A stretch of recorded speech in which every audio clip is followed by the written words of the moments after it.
जी हाँ, स्वागत है आप सभी का मंथन क्लासेस के इस यूट्यूब चैनल पे। मैं पी गुप्ता आप सभी का स्वागत करता हूँ। पिछले क्लास में जो है ना हम लोग कई तरह के प्रश्नों का अध्ययन किया था और आज हम लोग जो है ना मैट्रिक में 2026 में जितने भी अलग अलग एग्ज़ाम्स होंगे, प्रत्येक एग्ज़ाम में जो भी प्रश्न पूछे जाएंगे, जैसे साइंस का हो या सोशल साइंस हो, मैथमेटिक्स हो, ये सब आपको इस चैनल के माध्यम से जो है ना मुफ्त क्लास मिलेगा, जिसमें हम जो है ना साइंस के आज बहुत सारे प्रश्नों को जो है ना लेकर के आया हूँ।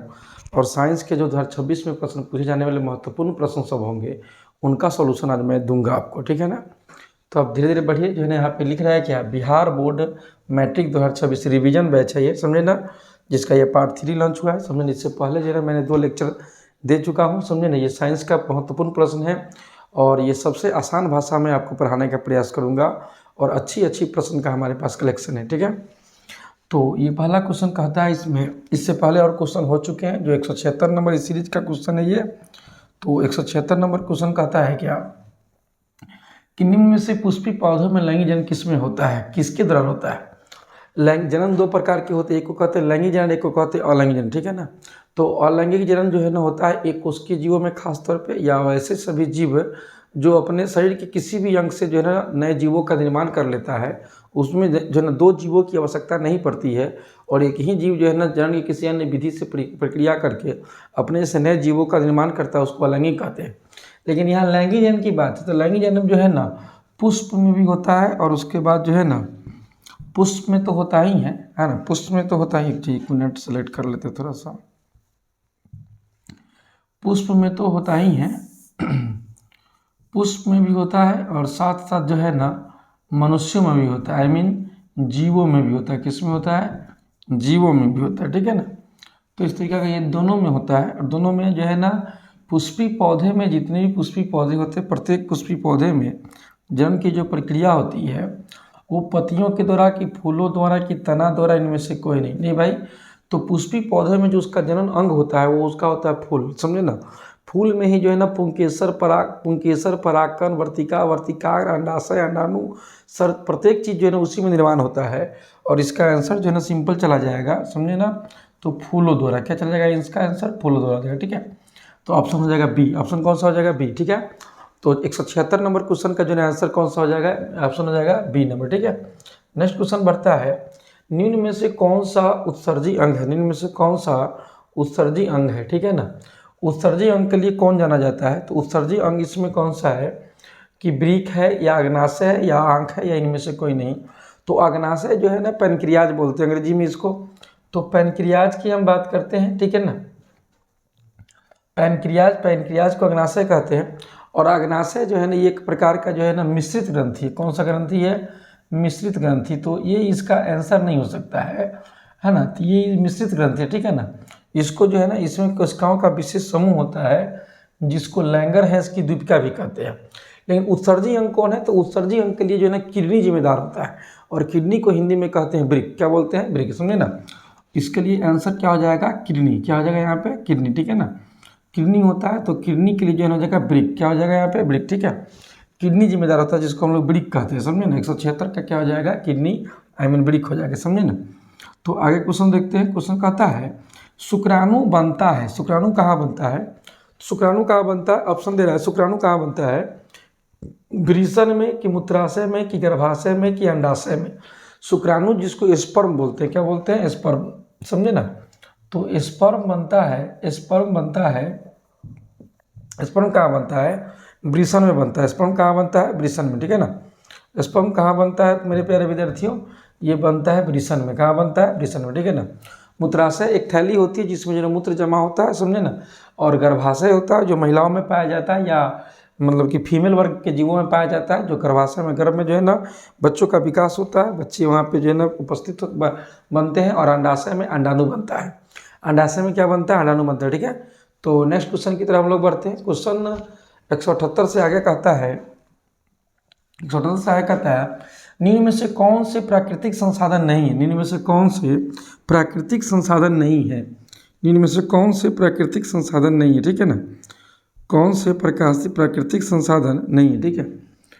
इनमें से कौन से प्राकृतिक संसाधन नहीं है, तो वायु, मृदा, जल और जीवधारु। भाई तो सबके सब प्राकृतिक संसाधन ही है। आप इसका ऑप्शन जो है लेना, थोड़ा मुश्किल हो सकता है। इसके लिए जो है ना आगे नेक्स्ट क्वेश्चन करते हैं। ये जो है ना इसकी प्रत्येक जो है ना संसाधन प्रकृति के द्वारा ही दिया गया है। वायु को जो है ना देने का काम प्रकृति ही किया। मृदा जो है ना मिट्टी का निर्माण जो है ना एक प्राकृतिक घटनाओं से होता है। हालांकि इतनी सारी मृदा को मनुष्य नहीं बना सकता है, और जल का भी निर्माण जो है ना ये प्रकृति के ही देन है, समझे ना।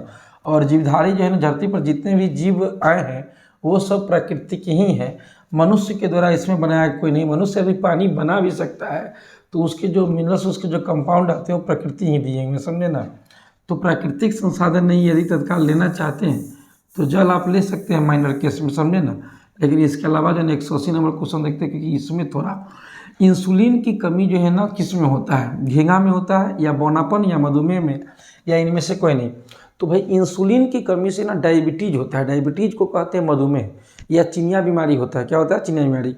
व्यक्ति को जो है ना अग्नाशय में, पेनक्रियाज में जो है ना बीटा सेल से क्या होता है कि इंसुलिन का सिक्रेशन होता है, और उससे जो एक बीमारी होती है उसको हम लोग कहते हैं कि ऐसा मधुमेह। क्या बोलते हैं उसको? मधुमेह, ठीक है ना। बीटा सेल में एक बीमारी होती है जिसको हम लोग क्या कहते हैं? मधुमेह कहते हैं, ठीक है। तो मेरे प्यारे विद्यार्थी इसका आंसर क्या हो जाएगा? मधुमेह, समझे ना। इंसुलिन, इंसुलिन को कहते हैं चीनी रोग, या इसको क्या कहते हैं? मधुमेह। 181 नंबर क्वेश्चन देखते हैं। चाहे जो भी क्वेश्चन हो बनाना आप ही को है। इसको बनाइए, फटाक से इसका आंसर मारिए और कमेंट में बोलिए इसका आंसर क्या होगा। 181 क्वेश्चन हम पढ़ देते हैं। प्रकाश की किरणें गमन करती है। प्रकाश की किरणें गमन करती है, बहुत आसान क्वेश्चन है। प्रकाश की गमन करती है सीधी रेखा में, टेढ़ी रेखा में, किसी भी दिशा में, इनमें से कोई नहीं। जल्दी से इसका ऑप्शन दीजिए जो है ना कमेंट में बोलिए आप इसको फटाक से कि 181 की जो है ना क्वेश्चन है कि किरणें कहाँ गमन करती है, सीधी रेखा में कि टेढ़ी रेखा में कि किसी भी दिशा में गमन कर जाता है, इनमें से कोई नहीं। आप जल्दी इसका जवाब दीजिए, ठीक है।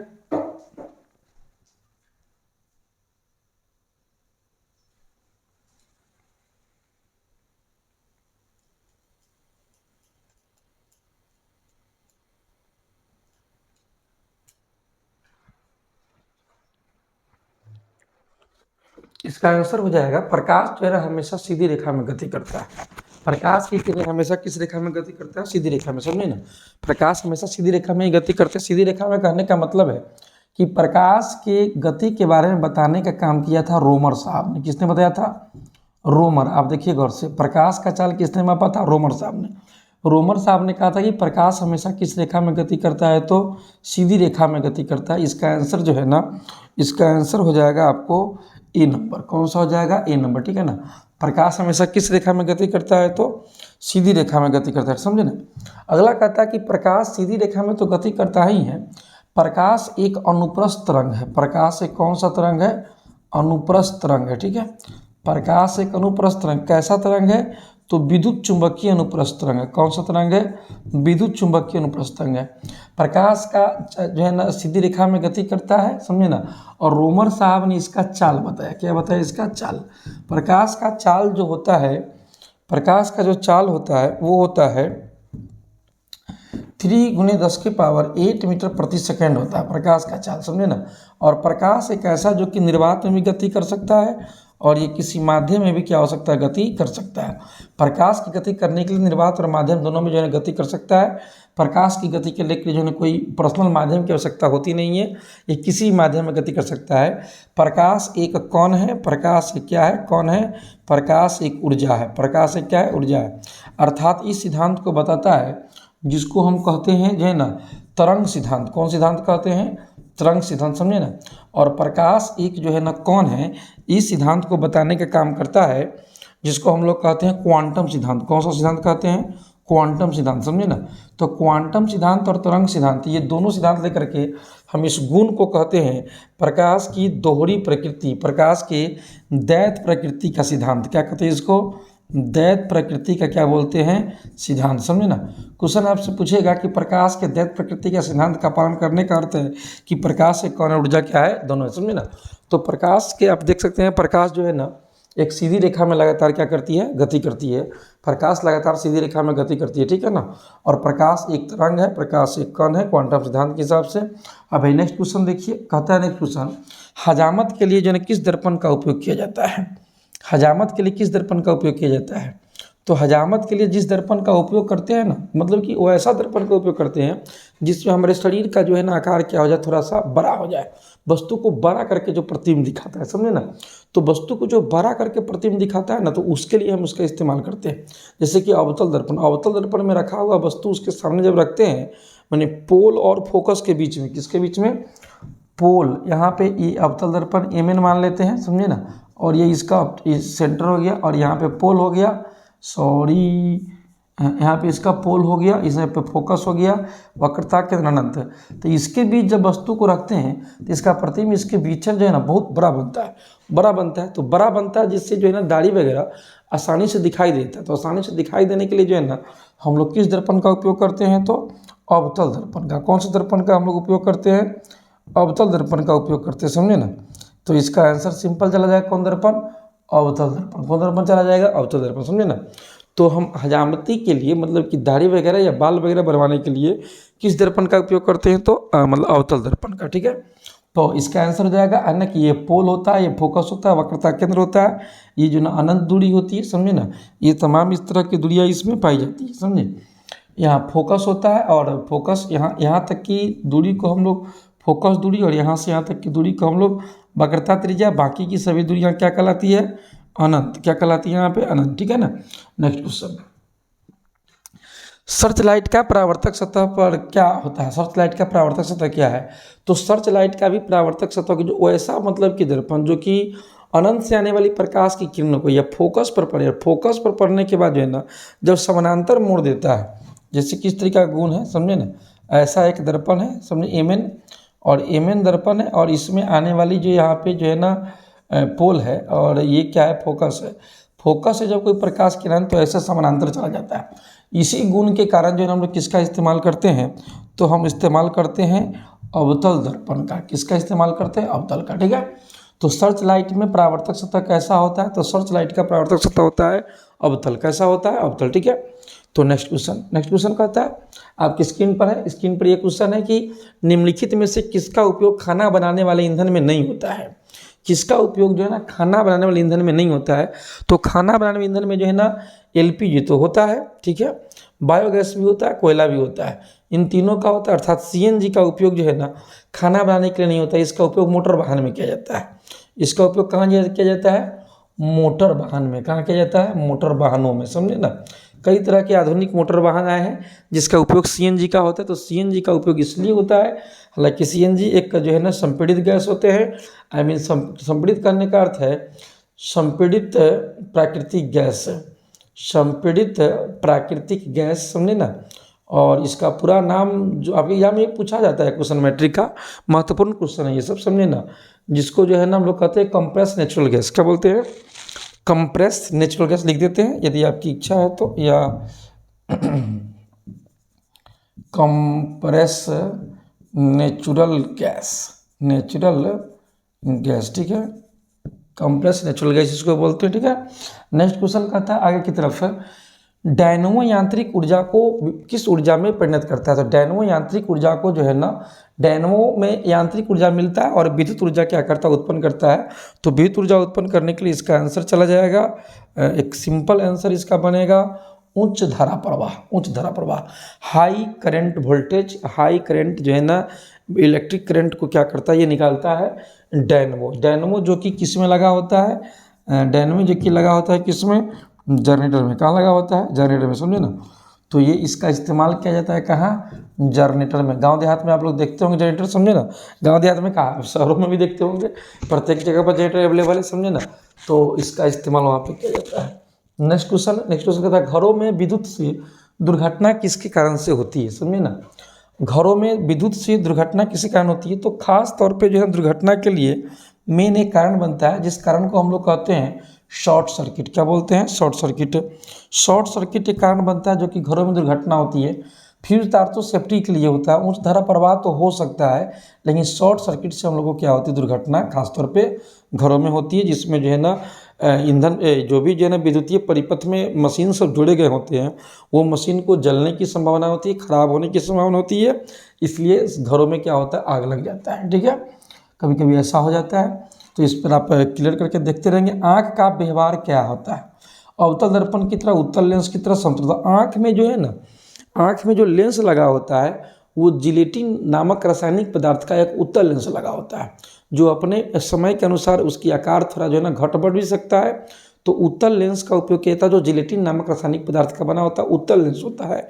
इसलिए इसका आंसर जो हो जाएगा, आँख में उत्तल लेंस की तरह व्यवहार करता है। यहाँ पे आंसर हो जाएगा, आँख व्यवहार करता है तो उत्तल लेंस की तरह।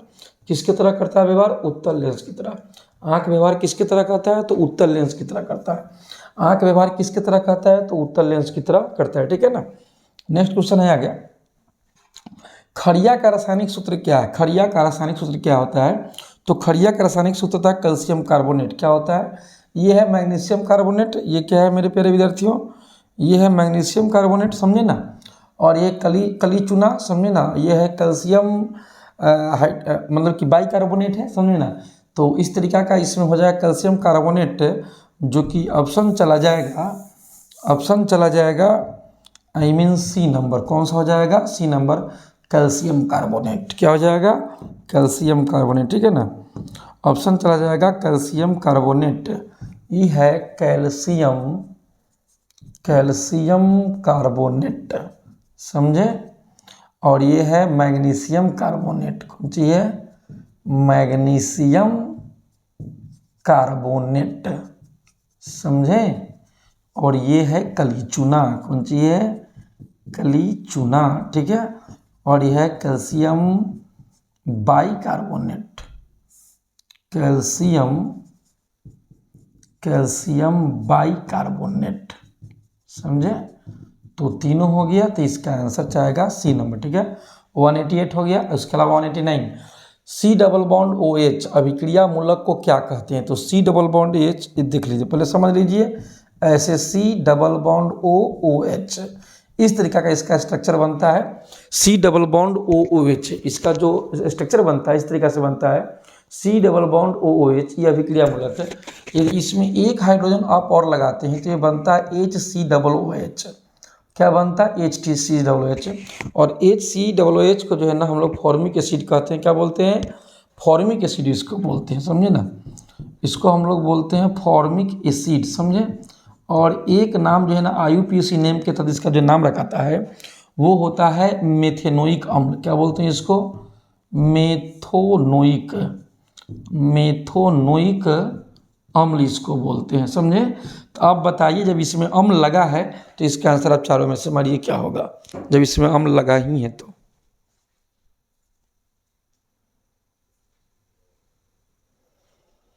इसमें अम्ल लगा है तो आप इसका आंसर जवाब दीजिए भाई मेरे प्यारे विद्यार्थियों।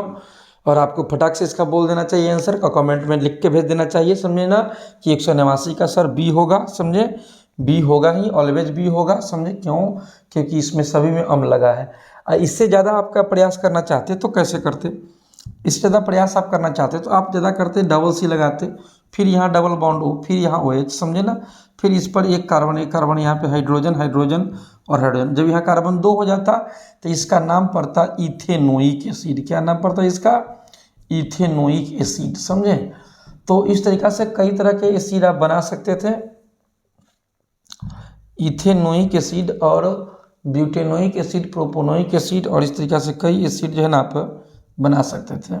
तो इसका नाम पड़ता है इथेनोइक एसिड, समझे। और 189 के बाद देखिए 190, किसी भी अम्लीय विलयन का pH मान कितना होता है? भाई तो एक जो है ना रेशियो बनता है, जैसे कि ऐसे एक डायग्राम बनाते हैं और ये हो गया 0। ओ माय गॉड, थोड़ा सा ध्यान दीजिए। हाँ हाँ हो गया। तो ये हो गया 7, ये क्या हो गया? 7, ठीक है। यहाँ पे ये 7 हो गया और यहाँ 14 हो गया और यहाँ कितना हो गया? 1। तो 7 से जो अधिक होता है उसको हम लोग कहते हैं क्षार, और 7 से जो कम होता है उसको हम लोग कहते हैं अम्ल। और ये जो 7 है उसको कहते हैं उदासीन। क्या कहते हैं? उदासीन, ठीक है। इस तरह के जो स्केल होता है उस स्केल का नाम है pH स्केल। क्या नाम है इसका? pH scale. और pH स्केल का खोज किए थे सोरेनसन साहब ने। किसने किया था? सोरेनसन ने। pH स्केल का खोज किसने किया था? सोरेनसन ने, ठीक है ना। और सोरेनसन साहब ने pH स्केल का खोज किया। तो आप देख लीजिए pH स्केल क्या बताता है कि जो है ना किसी भी विलयन के अम्लीयता या क्षारीयता के उसकी शक्ति को बताता है। H प्लस आयन के शक्ति को बताता है, उसको हम लोग कहते हैं pH स्केल, समझे ना। तो अब अम्लीय पूछ रहा है तो अम्लीय 7 से क्या हो जाएगा, कम हो जाएगा। तो आप इसका आंसर तुरंत लगा लीजिए, समझे ना, 7 से कम, 7 से कम, ठीक है। एक बार फिर से इसको गौर से समझ लीजिए। यदि आप समझना चाहते हैं तो इसका स्क्रीनशॉट भी ले सकते हैं, जो कि 7 उदासीन बताता है, 7 से अधिक क्या होता है, क्षारीय होता है, और 7 से कम क्या होता है, अम्लीय होता है। पीएच स्केल का खोज किसने किया था, सोरेनसन ने किया था। ये क्लास में तो अच्छी तरह से याद करा दिया जाता है।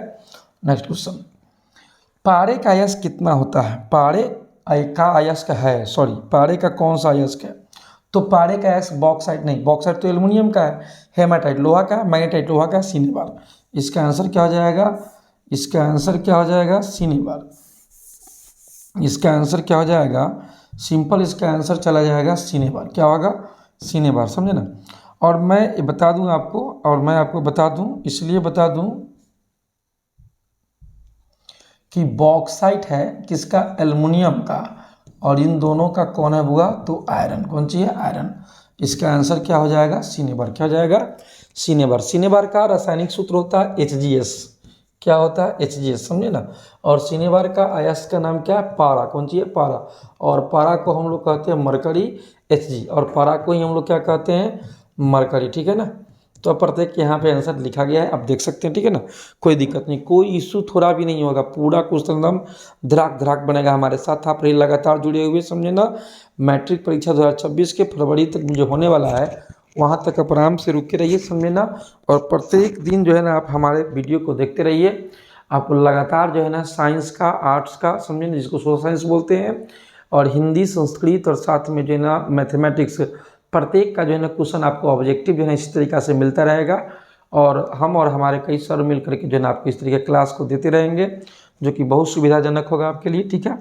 अगला क्वेश्चन कहता है, एक अणुसूत्र परंतु विभिन्न संरचना सूत्र वाले को क्या कहते हैं। बहुलक तो कहते नहीं है। बहुलक का मतलब होता है कि वो बहुत लंबा चेन में जुड़ा हो, लंबी चेन में जुड़ा हो, उसको हम लोग क्या कहते हैं, बहुलक कहते हैं। अपरूप का मतलब होता है कि जो है ना, जैसे कि कार्बन के कई अपरूप होते हैं, हीरा और ग्रेफाइट, ये अपरूप जैसे कि क्वालिटी अलग अलग दिखाता है। समावयवी भी हो जाएगा इसका आंसर, क्योंकि बाकी तो इनमें से कोई नहीं लिख रहा है, तो इसका आंसर आप क्या मार लिए, समावयवी, ठीक है। तो 192 के सी हो गया। नेक्स्ट क्वेश्चन है, निम्नलिखित में से कौन सा प्रबल अम्ल है। निम्नलिखित में से कौन सा प्रबल अम्ल है, तो इस निम्नलिखित में से प्रबल अम्ल हमें जो दिख रहा है वो क्या दिख रहा है, एक बार देख लेते हैं। हमें जो दिख रहा है सल्फ्यूरिक अम्ल है, यहाँ पे जो है ना HCl, और यहाँ पे HNO3 है। तो इसका आंसर चला जाएगा बड़ा आसान सा, जिसका हो जाएगा सभी, क्योंकि सभी इसमें जो है ना क्या है कि सभी जो है ना इसके प्रबल अम्ल है, ठीक है। 193 के। अब आगे देखिए, आधुनिक आवर्त सारणी में क्षैतिज कतारों की संख्या कितनी होती है। आधुनिक आवर्त सारणी में क्षैतिज कतारों की संख्या कितनी होती है। क्षैतिज का मतलब ऐसे होता है, और ऊर्ध्वाधर का मतलब शायद ऐसे होता है। यदि हो तो क्षैतिज की संख्या, क्षैतिज जो है ना आवर्त सारणी में क्षैतिज कतारों की संख्या कितनी होती है, तो क्षैतिज कतारों की संख्या, ऑप्शन इसमें कुछ दे रहा है, 18 है, 7 है, 16 और कितना है, 10 है। तो आप जल्दी तुरंत मारिए 18, 7 और 16 और 10 में कि इसका आंसर कौन सा होगा।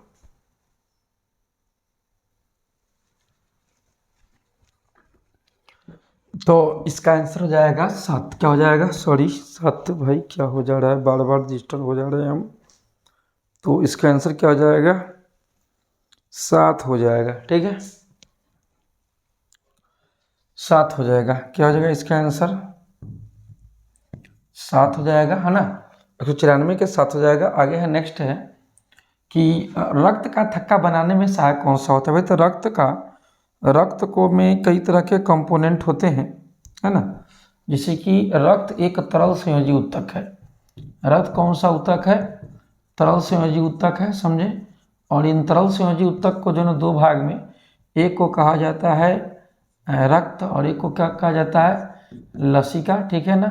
और रक्त के दो भाग होते हैं, एक को कहते हैं प्लाज्मा, एक को क्या कहते हैं, प्लाज्मा, एक को कहते हैं रक्त कणिकाएं, एक को क्या कहते हैं, रक्त कणिकाएं। और रक्त कणिकाएं में होते हैं RBC, दूसरा होता है WBC, और तीसरा होता है प्लेटलेट्स। क्या होता है?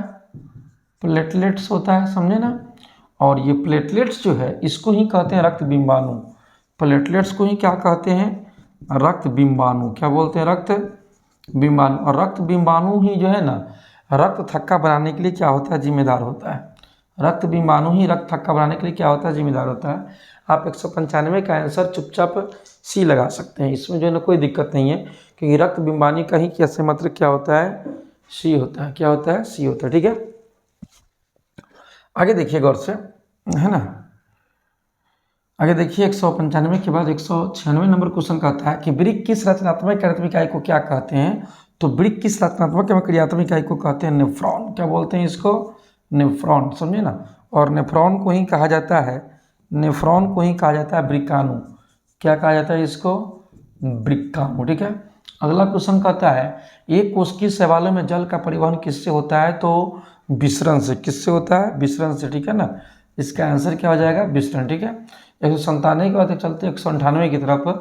मस्तिष्क उत्तरदायी है किसके लिए? मस्तिष्क का काम करता है, तो मस्तिष्क बुद्धि और चतुराई का काम करता है, शरीर को कंट्रोल करने का काम करता है, हृदय को कंट्रोल करता है, ब्लड प्रेशर को कंट्रोल करता है, अर्थात सभी हो जाएगा। सोचने के लिए, हृदय स्पंदन के लिए, शारीरिक संतुलन के लिए, तीन में से सभी। डी नंबर कौन सा इसका आंसर हो जाएगा? डी। ठीक है, इसका आंसर हो जाएगा डी। कौन सा हो जाएगा? डी, समझे ना। 198 का 199 देखिए, 199 में कहता है पराग कोश में क्या होता है? तो पराग कोश जो है ना पौधे में जो एक छोटी सी ऐसे स्ट्रक्चर होती है और इसमें डॉट डॉट डॉट डॉट जो होता है ना, इसको कहते हैं परागकोश। इसको कहते हैं परागकोश, समझे ना। अब परागकोश के अंदर जो कण होता है उस कण को कहते हैं परागकण, अर्थात परागकण। आंसर नंबर डी हो जाएगा। क्या हो जाएगा यहाँ पे? डी, समझे ना। डी हो जाएगा। 199 परागकोश में होता है, तो परागकोश में क्या होता है? परागकण होता है। परागकोश में क्या होता है? परागकण होता है। परागकोश में क्या होता है? परागकण होता है, समझे ना। अगला क्वेश्चन, अगला क्वेश्चन 200 नंबर। आज के लिए 200 नंबर तक ही प्रश्न करेंगे, इसके बाद फिर 201 से चलेगा। एक वयस्क मनुष्य में कितने दांत होता है? तो भाई दांतों की संख्या जो है ना 32 है। कितना है? 32। और सभी दांत के अलग अलग क्वालिटी होते हैं। और दांत 4 प्रकार के होते हैं। दांत कितने प्रकार के होते हैं? 4 प्रकार के। एक को कहते हैं इंसीजर। क्या बोलते हैं? इंसीजर। और एक को कहते हैं केनाइन। क्या कहते हैं? केनाइन। और एक को बोलते हैं प्रीमोलर। क्या बोलते हैं? प्रीमोलर। और एक को क्या बोलते हैं? मोलर, समझे ना। मोलर को कहते हैं अंग्रेजी में चवर्ण, हिंदी में कहते हैं चवर्णक। और इसको कहते हैं अग्रचवर्णक। क्या कहते हैं? अग्रचवर्णक। केनाइन को कहते हैं रदनक। क्या बोलते हैं? रदनक, समझे। और इसको बोलते हैं कृदंत, काटने वाला, चीरने फाड़ने वाला, समझे, चबाने वाला और चबाने। दांत कितने प्रकार के होते हैं? 4 प्रकार के। दांत कुल कितने प्रकार के होते हैं? तो 4 प्रकार के होते हैं। और ये चारों का नाम यहाँ बोर्ड पर लिखा गया है, समझे। और मनुष्य में दांतों की कुल संख्या कितनी होती है? तो 32 होते हैं। दूध के दांत कितने होते हैं? तो दूध के दांत कितने होते हैं? 20 होते हैं। कितने होते हैं? 20 दांत ही ऐसे हैं जो दोबारा उगते हैं। और दांत के ऊपरी वाले जो है ना कठोर पार्ट को कहते हैं एनामल। क्या बोलते हैं? एनामल। दांत के ऊपरी वाला कठोर पार्ट को क्या बोलते हैं? एनामल। और एनामल को ही कहते हैं दंत प्लग। क्या कहते हैं? दंत प्लग। दांत किसका बना होता है? तो पोटेशियम और कैल्शियम का। किसका बना था? पोटेशियम और कैल्शियम का। इसमें फास्फोरस की मात्रा पाई जाती है और खासतौर पर फास्फोरस और जो है ना कैल्शियम पाया जाता है, पोटेशियम भी होता है। ठीक है ना। और दांत जो है ना मनुष्य के शरीर का एक कठोर अंग में आता है दांत। और दांत की जो है ना हम बात करते हैं, सभी दांतों की अपनी संख्या क्या होती है? अलग अलग होती है। तो इसके आगे की क्लास में फिर हम पढ़ेंगे और बहुत सारे क्वेश्चन धीरे धीरे आएंगे जो कि हम प्रत्येक प्रश्नों को पढ़ने का प्रयास करेंगे। और आज के लिए हमें इजाज़त दीजिए। तत्काल बहुत बहुत धन्यवाद। हंसते रहिए, मुस्कुराते रहिए और पढ़ते रहिए हमारे साथ। लाइव जुड़ करके लगातार क्लास को लेते रहिए, ठीक है ना। और आज का क्लास यहीं पे समाप्त करते हैं। बहुत बहुत धन्यवाद। Thank you.